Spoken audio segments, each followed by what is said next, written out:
Good evening, YouTube. For tonight's video, I have not scripted anything. That's because I'm here to talk about something that is very near and dear to my heart. Mr. Epsilon shared a video about what is being called, in layman's terms, rape insurance. This is a piece of legislation that was brought up in the state of Michigan that is very much against women. While I'm not from Michigan, I then watched Senator Whitmer's argument against this legislature, which was being called, rather incorrectly, a citizens' initiative, which would force women to elect to purchase extra insurance in order to have abortions. The reason that this is disgusting and the reason that she calls this rape insurance is because this would force women who have unwanted pregnancies caused by the disgusting, violent crime of rape. It would force those women who are victims, who have had their bodies violated and assaulted, to have planned ahead for having such a horrible thing happen to them. It would force these women to elect to pay extra money in the event that just in case they are raped and become pregnant from it. Now, I think that Senator Whitmer does a phenomenal job in addressing the multitude of issues that are wrong with this legislature, and Mr. Epsilon had a phenomenal video against rape insurance as well. The reason I'm making this video is because I was perusing the comments in the video that shows Senator Whitmer and her no-vote explanation for this piece of legislature, and there were a number of people who clearly were part of the 4% who voted for this legislature. Now, I would like to mention that I have linked in the comments below Senator Whitmer's no-vote explanation for your viewing pleasure. Or not pleasure, depending on how you see it.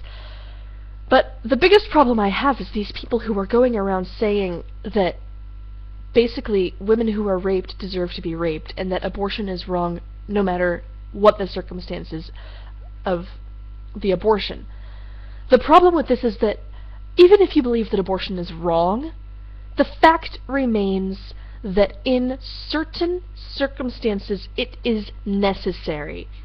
There's this thing called the DNC, and it exists for a reason, because there are women who have terminal pregnancies who, for the sake of their own lives and health, need to have an abortion in order for them to live, in order to have a healthy, full-term pregnancy that leads to the birth of a healthy child another day.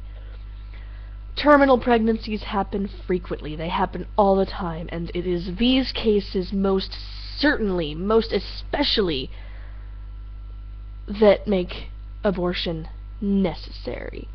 Now, don't get me wrong, I'm not sitting here as a pro-abortion extremist. I'm not a leftist extremist. I'm not any kind of extremist. I am pro-women's health. I am pro-choice. It is my absolute belief that a woman should be able to choose what she does with her body for her own emotional and physical well-being.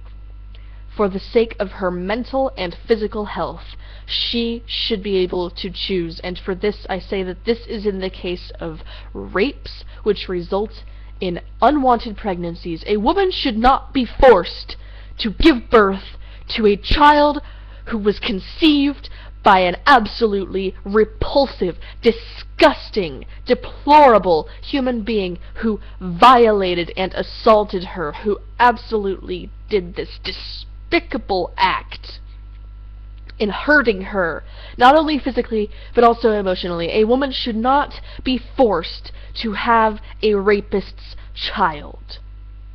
Now, there are some people who have been raped and have had the rapist's children, and for that I say, good for you. Congratulations for sticking to your guns and having that child and loving that child unconditionally and providing for it as you would any child for whom you had planned. But the point remains, the fact remains, that a woman should be able to choose whether or not to go through with a pregnancy caused by such an absolutely appalling act of violence and control by a man.